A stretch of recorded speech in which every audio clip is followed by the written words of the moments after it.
असगर शाह अल मारूफ सखी जाम दाता जो 752 उर्स जेको आहे आलमी वबा जो कोरोना वायरस सबब जिन इंतहाई निहायती जेको आहे सो सादगी सां मल्हायो पियो वञे। उन सिलसिले में अॼु असां सां गॾु आहे सैयद असगर शाह अल मारूफ सखी जाम दाता जो सजादा नशीन फ़कीर नवीद हुसैन विस्तरो औकाफ़ जो जेको मैनेजर आहे नूर अहमद बिरोही साहब। अचो त हुन खां पुछंदासीं छा हुन जे बारे में छा था चवनि। कोरोना वबा जेका आहे इहे सिर्फ़ु पाकिस्तान न पूरी दुनिया जो मतिलबु मसइलो आहे।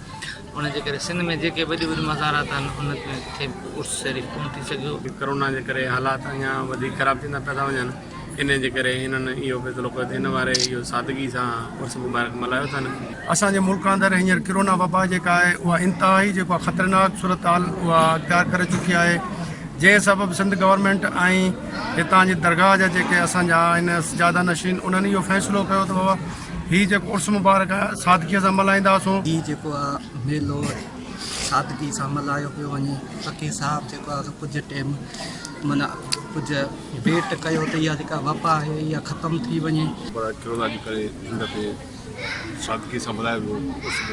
हर साल जे हिसाब सां मल्हाईंदा आहियूं।